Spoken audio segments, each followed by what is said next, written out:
डूबने से बचा लिया गया है, लेकिन अभी तक 3 महिलाओं समेत 4 के शव निकाले गए। 30 से 40 लोग क्रूज में सवार थे। एसडीआरएफ की टीम ने 15 लोगों को डूबने से बचाया।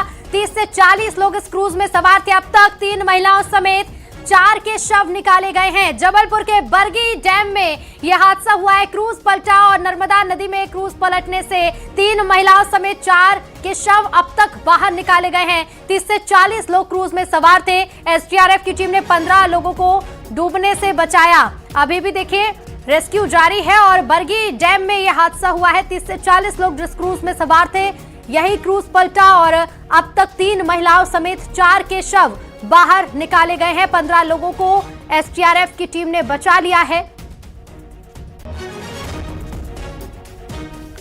जबलपुर से बड़ी खबर आपको बता दें, बरगी डैम में क्रूज पलटा है और क्रूज पलटने से कई लोग इस हादसे का शिकार हुए हैं। हमारे सहयोगी ललित न्यूज रूम से लाइव जुड़ गए हैं। ललित, बहुत बड़ा हादसा जबलपुर में हुआ है, अब तक 4 शव निकाल लिए गए हैं। खबर अभी तक आ रही है, हम क्रूज शब्द का इस्तेमाल कर रहे हैं, मतलब छोटी नाव तो होगी कि नहीं, कोई नौका होगी नहीं, कोई डोंगी होगी नहीं, होगा ये बड़ा जहाज ही। टूरिज्म के लिहाज से ये बेहद इंपॉर्टेंट है। लेकिन हैरानी की बात देखिए आप हैरानी की बात ये है कि जब मौसम में इतना गड़बड़ झाला चल रहा है, मौसम विभाग लगातार अलर्ट जारी कर रहा है, मौसम विभाग की तरफ से हर जगह कहा गया कि आंधी तूफान ओला बारिश होगी, ऐसे दौर में अगर ये क्रूज वहां पर रवाना किया गया तो सिक्योरिटी का जाहिर तौर पर ध्यान रखा जाना चाहिए था। आंधी तूफान का अलर्ट कोई आज से नहीं आ रहा है, मौसम विभाग लगातार अलर्ट कर रहा है। उसके बावजूद इस क्रूज को अगर रवाना किया गया तो इन सब बातों का ध्यान रखना चाहिए था। आप मध्य प्रदेश से जुड़ी हैं, मध्य प्रदेश के तमाम दर्शक जानते हैं कि नर्मदा के व्यवहार को मौसम वैज्ञानिक तो बहुत दूर की बात है, कोई मां नर्मदा के व्यवहार को नहीं समझ सकता। कब मां नर्मदा किस तरह का व्यवहार कहां कैसे कर देंगी वो कोई नहीं जानता। इसके बावजूद ये क्रूज वहां पर रवाना किया गया, ये एक बड़ा ब्लंडर, ऑब्वियसली एक बड़ा ब्लंडर था। अब अभी जैसे जैसे जानकारी निकलकर सामने आएगी तभी ये तय हो पाएगा कि आखिर कितनी किस किस्म की जनहानि हुई है, वजह उसकी क्या रही, कैसे यह हादसा हुआ। लेकिन इतना तय है और बरगी बांध की लंबी चौड़ी हिस्ट्री है। मैं अपने दर्शकों को याद दिला दूं, इसी जनवरी 2026 में बरगी बांध को लेकर, चूंकि ये काफी पुराना है, 5000 मीटर से ज्यादा इसकी मेरा ख्याल लंबाई है और 90 वॉट की यहां पर बिजली परियोजना चलती है।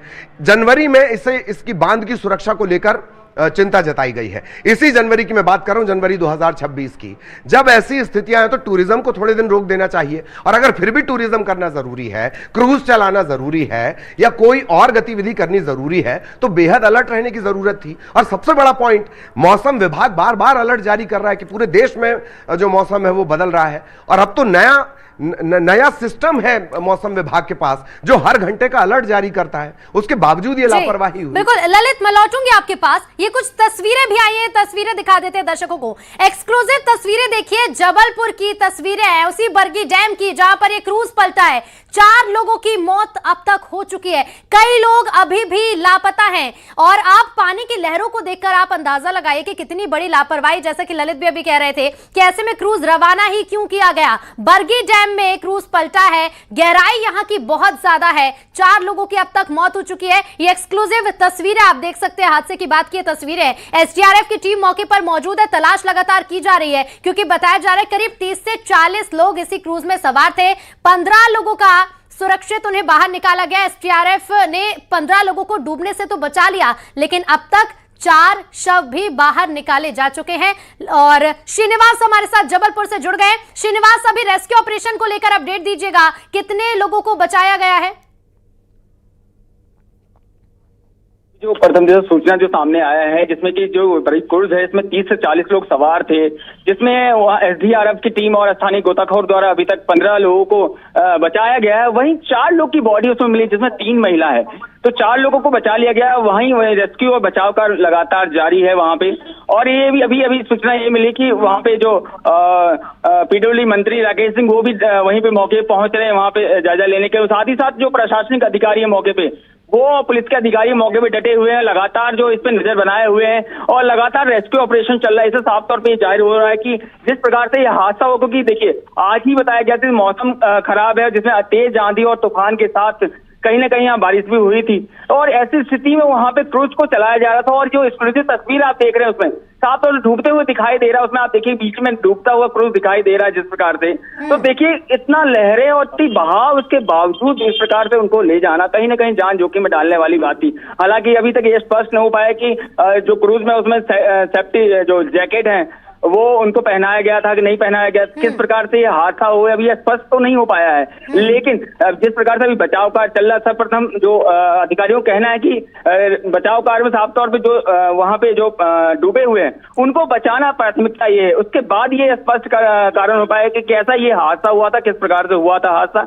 हालांकि अभी जो भी हो जिनको निकाला गया उनको प्राथमिक उपचार के लिए अस्पताल भी पहुंचाया जा चुका है। बहरहाल अभी क्योंकि अंधेरा हो चुका है, अंधेरा होने का रेस्क्यू में थोड़ी सी परेशानी जरूर जा रही है, लेकिन सर्च लाइट और इसके माध्यम से लगातार की जा रही है। अब ये देखना होगा कि किस प्रकार से कितने लोग अभी तक उसके अंदर डूबे हैं और कितने लड़के। बहरहाल अभी जो प्रथम दृष्टया में 4 शव बरामद हो पाया है।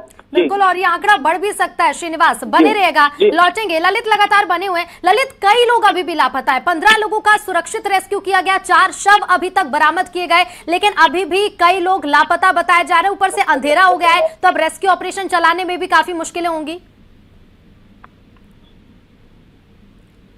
पड़ेगा। अगर नर्मदा का अभी के प्रवाह की ये तस्वीरें हम अपने दर्शकों को दिखा रहे हैं, इस प्रवाह को देखकर रोंगटे खड़े हो जाते हैं। आप ऐसे मौसम में, ऐसे तूफान के मौसम में क्रूज को आपने रवाना कर दिया। आप इस प्रवाह को देखकर आप अंदाजा लगा सकती हैं। मैंने आपको एक आंकड़ा दिया था, जनवरी 2026 राष्ट्रीय बांध सुरक्षा प्राधिकरण NDSA, उसने बांध के स्थिति को लेकर सुरक्षा कारणों से चिंता जताई थी। अगर उसी पर सोच लिया जाता तब भी संभव है कि इस तरह की अनहोनी पर चर्चा नहीं करनी पड़ती। बात एक और आई है, जैसे श्रीनिवास अभी इस बात का जिक्र कर रहे हैं कि भाई कितने सिक्योरिटी के लोग थे। जब भी आप अभी कोई सवाल पूछने जाएंगे तो कहेंगे पहले हम राहत और बचाव कार्य कर रहे हैं, और इसके बाद ये कभी नहीं नजर आएंगे आपको अगले हादसे तक। हर हादसे में ये साफ हुआ है, और खास तौर पर नर्मदा नदी के हादसे में, कि सुरक्षा कारणों की जबरदस्त अनदेखी की जाती है, जबरदस्त अनदेखी की जाती है। इसी बरगी डैम में अभी कौन सा महीना चल रहा है? अभी चौथा महीना चल रहा है। इसी बरगी में अगर पिछले 4 महीने के आप हादसे उठाकर देखें, छोटे मोटे 4 से 5 हादसे हो चुके हैं यहां पर। इसके बावजूद ये लापरवाही बार बार बरती जा रही थी। अधिकारी जवाब नहीं देंगे, गलती के बाद ये कभी जवाब नहीं देते हैं। पहले ये कहते हैं हमको रेस्क्यू करना, बाद में कहते हैं हमने बहुत तेजी से काम किया। इतनी जानें चली जाती हैं, ये इतना तेजी से इनका काम होता है। सबसे बड़ा सवाल तो यही है कि जब तूफान, आंधी, इसका अलर्ट था तो आखिर उस क्रूज को रवाना क्यों किया गया? अगर क्रूज रवाना भी किया, ये लापरवाही है, ये विशुद्ध लापरवाही है। अगर क्रूज रवाना भी किया गया तो कैसे उस क्रूज वाले की हिम्मत हो सकती है कि इतने खराब मौसम में वो टूरिस्ट को लाइफ जैकेट नहीं पहना रहा है? उसे पता है ना कोई अधिकारी यहां आता ही नहीं, वेरिफिकेशन होता ही नहीं, मॉनिटरिंग होती ही नहीं। इस वजह से 30 से 40 लोगों की जान जोखिम में डाल दी गई। सबसे गहरे स्पॉट में से एक है ये। 90 वॉट का बिजली संयंत्र यहां पर चलता है। 1970 16 साल में यह बांध बनकर तैयार हुआ है। ये आंकड़े नहीं है, ये सबको याद रखना चाहिए। अगर आप जबलपुर में कोई टूरिज्म जैसी एक्टिविटी चला रहे हैं, खासतौर पर बरगी बांध में। जी बिल्कुल बिल्कुल ललित, बहुत जरूरी है कि इन तमाम चीजों का हमेशा ध्यान रखा जाए। और जैसा कि आप कह भी रहे हैं कि सिर्फ जो अधिकारी हैं, जो जिम्मेदार हैं, वो हादसे के वक्त ही नजर आएंगे और अभी भी उस चीज का जवाब नहीं देंगे। एक्सक्लूसिव तस्वीरें हम अपने दर्शकों को दिखा रहे हैं, और इन तस्वीरों को देखकर ये समझ आ रहा है कि इस वक्त बांध के आसपास रहना भी खतरे से कम नहीं है। और ऐसे में क्रूज को रवाना किया जाना, क्रूज में कितनी क्षमता होगी, कितने लोगों को उसमें रवाना किया गया, लाइफ जैकेट पहनाई गई थी या नहीं पहनाई गई थी, और इसके साथ ही साथ लोगों के बचाव के लिए डैम में गोताखोर क्या मौजूद थे, इन भी तमाम सवालों के जवाब आना भी बाकी है। ललित,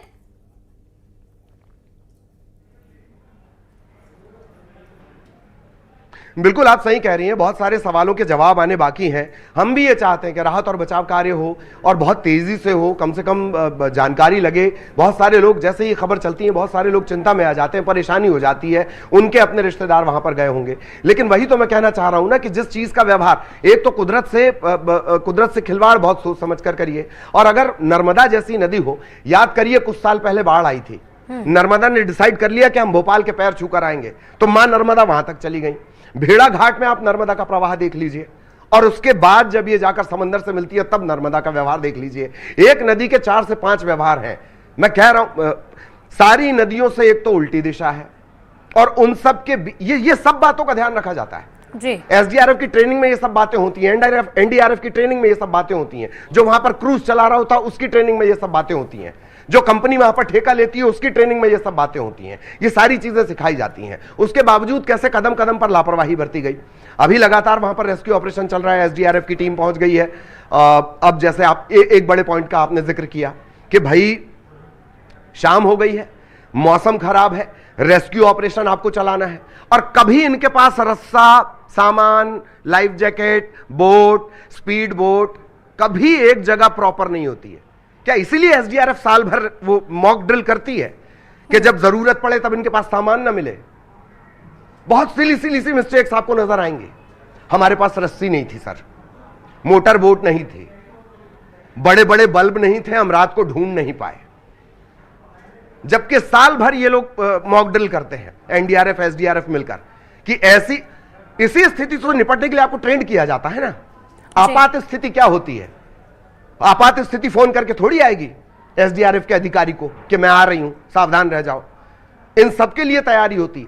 ऐसी स्थिति में बरगी डैम में अगर आपको शाम होने के चलते रेस्क्यू ऑपरेशन रोकना पड़े, इससे ज्यादा शर्म एसडीआरएफ के लिए कुछ नहीं होगी आज की डेट में। जी बिल्कुल, अभी लगातार रेस्क्यू ऑपरेशन जी प्लीज। बिल्कुल, और ज्यादा होगा तो कह दिया जाएगा कि लहरें इतनी तेज थी कि रेस्क्यू ऑपरेशन करने में थोड़ी देरी हुई या फिर काफी मुश्किलें भी हुई, और उन्हीं लहरों की बात की जाएगी जिन लहरों के बीच क्रूज को रवाना किया गया था। जी जी, जाहिर तौर पर यही सब, और आपको इतना हास्यास्पद हो जाता है इन परिस्थितियों में जो तर्क आते हैं, लेकिन चूंकि इंसान होने के नाते, आस्था नर्मदा नदी के प्रति होने के नाते, हम सभी सब कुछ भूलकर सिर्फ इस पर ध्यान देते हैं कि रेस्क्यू ऑपरेशन जल्द से जल्द हो जाए, हमें जानकारी मिले, उन लोगों की जानकारी मिले जिनके परिजन जबलपुर गए होंगे, जिनके परिजनों ने कहा होगा कि हाँ आज हम बरगी डैम घूमने जा रहे हैं, उन सबकी जानकारी मिले। इसी वजह से सारा फोकस जो होता है हमारा भी रेस्क्यू ऑपरेशन पर होता है। पर ये सवाल इस सबके चक्कर में अनदेखे रह जाते हैं। श्रीनिवास भी लगातार हमारे साथ बने हुए हैं। श्रीनिवास, मेरी आवाज आप तक पहुंच रही हो तो क्या कुछ अपडेट है इस वक्त आपके पास? चलिए श्रीनिवास से भी संपर्क करेंगे। ऋतु भी लगातार है, ऋतु जिस तरह से जानकारी दे रही है, ये बड़ा की पॉइंट है कि अब शाम होने को आई है और शाम होने के चलते जाहिर तौर पर रेस्क्यू ऑपरेशन में देरी होगी, लेकिन कोशिश अभी जो की जा रही है, जो अब तक जानकारी मिली है कि कुछ शव बरामद हुए हैं, लेकिन जो आंकड़ा बताया जा रहा है वो डरा देता है, अंदर से कपा देता है। क्रूज साइज में भी क्रूज बड़ा होता है, टूरिज्म को हम बढ़ावा भी दे रहे हैं, और टूरिज्म को बढ़ावा देने के चलते 30 से 40 लोगों के सवार होने की बात कही जा रही है।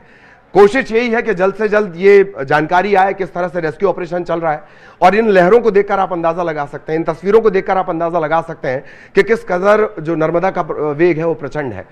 नर्मदा की बनावट इस तरह से, एक तो उल्टी दिशा में नर्मदा का प्रवाह है, नर्मदा का प्रवाह उल्टी दिशा में होने के चलते पानी की संख्या जैसे ही आती है नर्मदा का प्रवाह एकदम तेज हो जाता है। मैं बार बार भेड़ाघाट का जिक्र क्यों कर रहा हूं?